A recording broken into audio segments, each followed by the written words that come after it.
जी, अस्सलाम वालेकुम दोस्तों, कैसे हैं आप? बीटीसी यूएसडी का ये पेयर है और यहाँ से जो है ना वो मार्केट बुलिश है।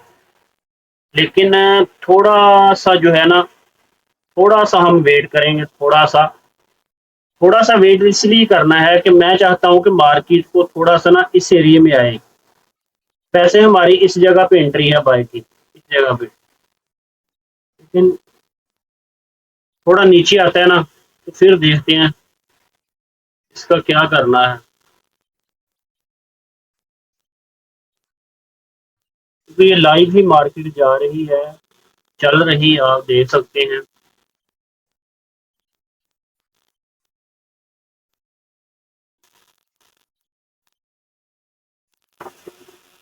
जी दोस्तों, मार्केट भाई काबू नहीं आई। ठीक है, मार्केट चली गई। मेरा इरादा था कि इस एरिया से मैं दोबारा पकड़ेंगे, ये वापस आती है। वैसे ही एंट्री इस एरिया में थी, अगर अग्रेसिव एंट्री होती तो इस एरिया में थी हमारी एंट्री। ठीक है, लेकिन चलें, कोई बात नहीं, मार्केट अभी निकल गई। हमारे पास जो है वो लेवल की अगर बात करें, एक ये लेवल है, इसको ऑलमोस्ट वो ऊपर कर गई है ब्रेक। और यही यही एरिया हमारा टारगेट का था मेन। उसके बाद तो फिर वो पार्टीशन क्लोज करके ना ट्रेड्स, मतलब अगर 10 की लगाई हुई है तो कुछ 0.078 क्लोज करके बाकी छोड़ दी जाती है ब्रेक इवन करके। तो फिर वो अगर ऊपर जाती रहे तो वो भी अच्छा प्रॉफिट दे जाती है। तो ये तरीकाकार होता है। लेकिन एनी में अच्छा, मैं थोड़ा सा समझा देता हूँ कि ये है किस बिहाफ पे। इसको ना M5 में करता हूँ। एक्चुअली भी ये M5 की ट्रेड है। अच्छा, गोल्ड में और जो है ना बीटीसी यूएसडी में थोड़ा फर्क रहता है। यहाँ पे अगर आप देखें ना, ये एक मार्केट ने इक्वल लो लगाया है। ठीक है, और दोबारा से इस एरिया को ब्रेक किया और मार्केट ऊपर निकली। तो इस हिसाब से हमारा ये एक हाई था। ठीक है, और उसके बाद जिसने ब्रेक किया वो हाई है ये। मार्केट ने इस लेवल को ब्रेक किया, तो जो रिसेंटली ब्रेक करने वाली थी वो ये है, ये पहला। अगर इसको मार्केट ब्रेक करती है फिर अप्रोच करती है मार्केट नीचे इस एरिया तक, तो हमारे पास ये एक था। फिर ये तो एक एरिया है, जैसे मैं पहले बताता हूँ कि हमें ना जगह का पता होना चाहिए, कहाँ से खलो के हमने फायर करना है। ठीक है ना, ये सिंपल सा एक वज़ाई अल्फाज बीच में ऐड किए। तो इसका ये मतलब नहीं है कि हमें पता नहीं है चीज़ों का। कहने का मतलब ये है कि हमारे पास एरिया जो है ना वो अच्छा होना चाहिए एंटर होने के लिए। इसके बाद फिर हमारी स्ट्रेटजीज आती हैं। अगर वो भी साथ में है और जगह भी अच्छी है तो फिर वहां से बाय करते हैं। और यहाँ पे ये दोनों टाइम फ्रेम पे हमारे पास स्ट्रेटजीज जो थी उस पे सेटअप था। इस वजह से जो है ना वो एग्जीक्यूट भी हुआ।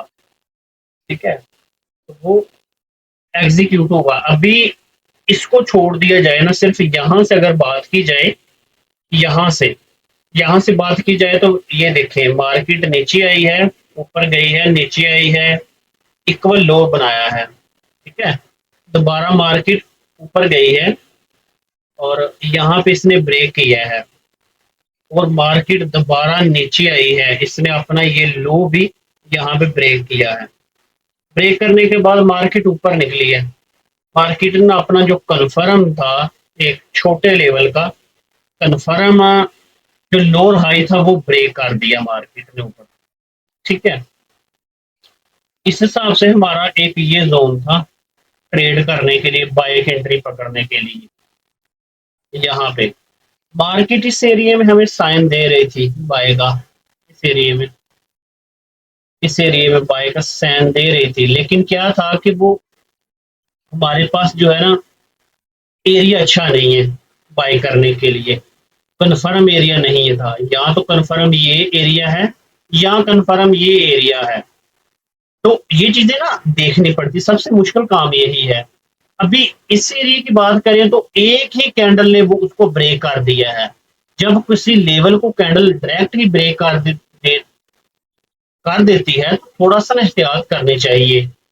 ठीक है ना, हम लोग कुछ हमें कहते तो है ना कि यार हमें वो पेंडिंग ऑर्डर लगा देना चाहिए एरिया पे, ऐसा नहीं है ना। वो पेंडिंग ऑर्डर वहां पे लगाते हैं जहाँ पे बहुत स्ट्रॉन्ग एरियाज हो और उनको वो पता है, उनके नॉलेज के मुताबिक, उनके एक्सपीरियंस के मुताबिक। ठीक है, तो हमारा ये एरिया था, यहाँ से हमें सेटअप मिला, हम जरूर इंटर देखो, मार्केट में इसकी रिस्पेक्ट नहीं की, इसकी तो करेगी। ठीक है तो ये चीजें हैं। हालांकि अगर किसी को मैंने सिखाया है या सिखाता हूँ, तो यहाँ पे भी एंट्री मिल रही थी बाय की।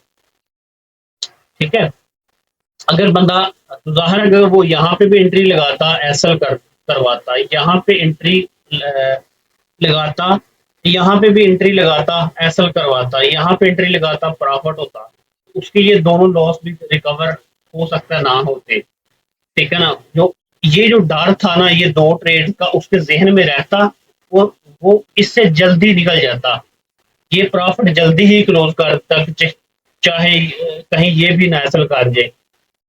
तो ये माइंडसेट कैसे बनेगा यार, आपको समझाएगा और आप उस पर अमल करेंगे तो ये चीजें समझ आएंगी। हालांकि ये जो BTC है मैं इस पर ट्रेड तो नहीं करता, लेकिन इसकी मूवमेंट और गोल्ड की मूवमेंट में डिफरेंस है। वहां पे मेरी 10-12 एंट्रियां काम करती है, यहाँ पे एक दो ही करती है, वो 10-12 की रिस्पेक्ट ही नहीं करता। है ना, तो हर पेयर में मुख्तलिफ तरीकाकार है। तो ये लाइव ही है, क्योंकि जब मार्केट यहाँ पे थी तो मैंने बताया था कि यहाँ से बाय है, लेकिन हम थोड़ा सा वेट करेंगे। लेकिन चले, मतलब लाइव था तो लाइव में फिर मैं क्या कह सकता हूँ आपको। ठीक है ना, तो ये मैंने एक्सप्लेन भी सारा कर दिया। सिर्फ एरिया ही मैटर नहीं करता, हमारे पास जो चीजें हैं जो हमारी वर्क करती हैं उसका होना भी जरूरी है, डिसिप्लिन जरूरी है। और ये कैंडल ने हमें बताया कि यहाँ पे एंट्री नहीं लेनी। ठीक है ना, और इस एरिया में एंट्री बनती नहीं है हमारी किसी भी सूरत में।